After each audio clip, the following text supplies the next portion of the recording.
Berbudaya dengan keris, bukan dengan linggis, teman-teman. Angin semilir,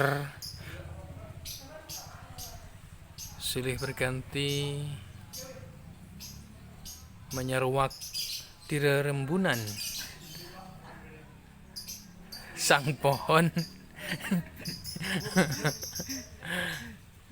Dan begitu pula ada sesosok pangeran dari kerajaan Guyangan.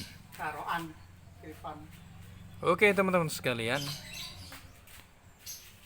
di pertemuan kali ini saya ingin mengenalkan kepada Anda satu keris yang bisa terbang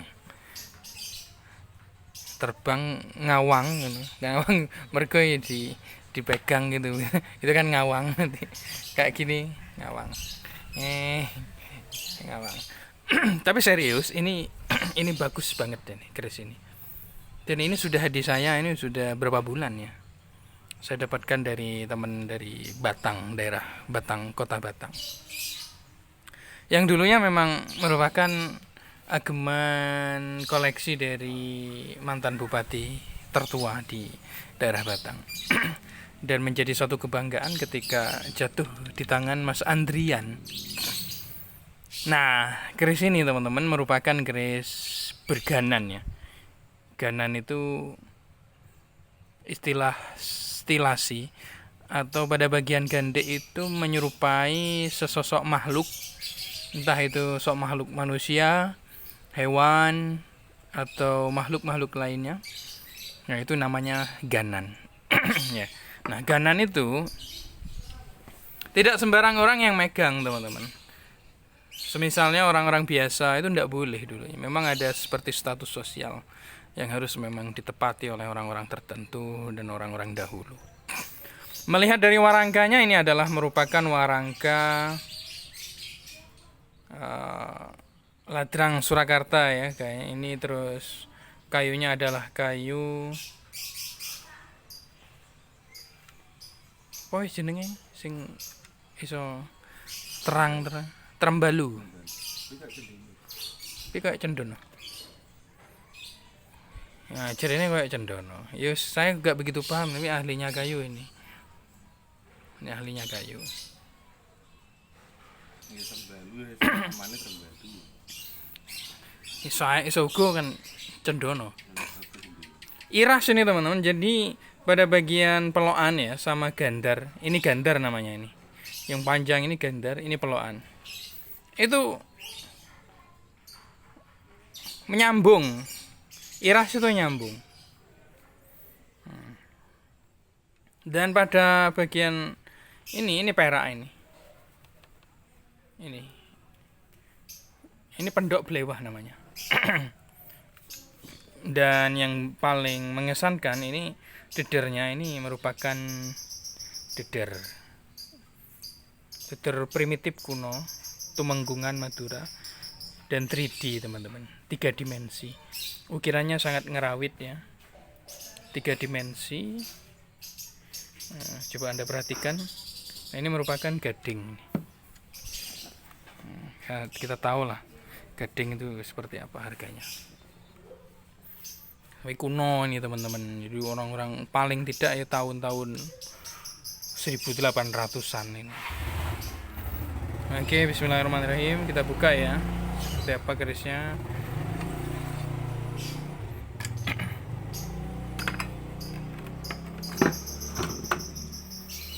Nah, ini teman-teman. Ada sosok stilasi di sini atau ganan yang menyerupai sosok hewan yang berkaki 4. Nah, apalagi kalau bukan singa ya. Dan moncongnya ini teman-teman, ini sebetulnya dulu perkiraan ya, saya 90% memperkirakan pada moncong bulat ini terdapat emas teman-teman, ngemut emas dulunya. Nah, sama tangan-tangan nakal kemungkinan dicongkel lalu dijadikan tindih.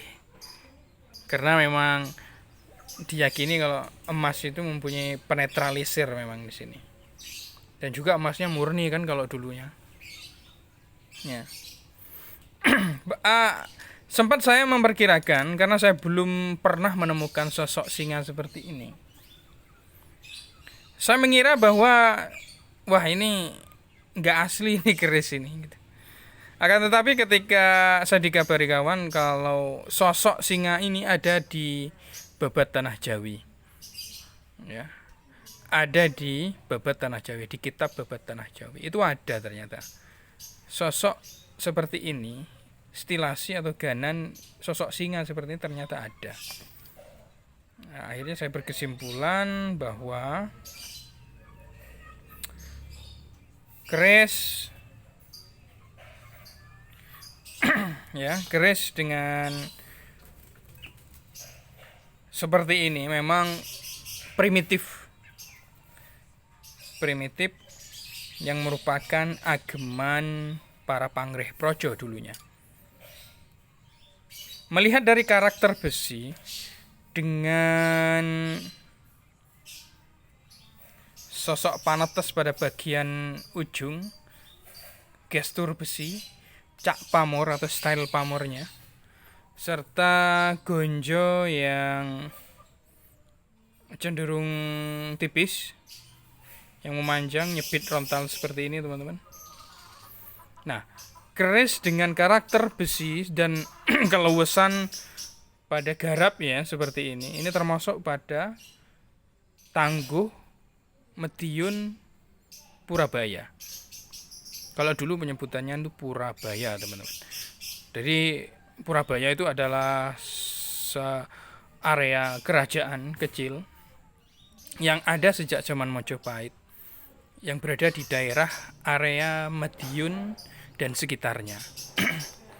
Purabaya dulu pada era Mataram, Senopaten, itu pernah 2 kali diserang, tapi 2 kali pula Mataram mengalami sebuah kekalahan. Ditengarai memang sebuah kerajaan tersebut memiliki kekuatan-kekuatan tertentu, termasuk ya pada pusakanya. Ada beberapa pertanyaan, kenapa singanya tidak berbentuk asli seperti itu? Nah, ini ada 2 anggapan ini. Yang pertama adalah merupakan suatu ciri khas daripada seorang empu pada era Purabaya. Yang kedua, karena kekentalan suasana Islam di waktu Madiun waktu itu, sehingga dikatakan empu tidak berani membuat sosok asli karena di Islam itu dilarang melukis sosok hewan yang bernyawa itu dengan asli, itu tidak boleh ya, di dalam ini tidak boleh. Ada anggapan seperti itu, masih kental aura-aura Islam ya. Namun wallahu a'lam mana yang benar teman-teman sekalian. Namun yang paling penting ya, corak-corak ciri khas Madiun sudah melekat pada keris ini.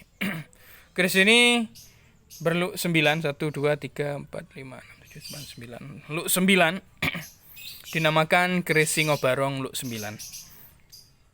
Jadi penyebutan pada luk teman-teman itu tidak berpengaruh ya. Kalau sudah ada sosok singa pada satu keris itu dinamakan Singobarong. Kecuali ada juga yang sosok Singokilin, itu lain lagi ininya apa? lain lagi penyebutannya. Meskipun luk 3 kalau sosoknya singa ya, itu Singobarong luk 3. Kalau 9 Singobarong luk 9, seperti itu teman-teman. Nah, teman-teman sekalian, lalu pada era mana? Kan begitu mungkin pertanyaannya. Karena banyak berseliweran beranggapan bahwa keris, ada yang menyebutkan Madiun Mataram, ada yang menyebut seperti itu. Ada yang menyebut Madiun Majapahit. Nah, kalau ini teman-teman sekalian melihat karakter besi ya, ini cenderung besinya ini seperti halnya era-era Majapahit. Sehingga penyebutannya Purabaya Madiun Majapahit. Nah, karena besinya ini masih kental pada era-era zaman Majapahit teman-teman sekalian.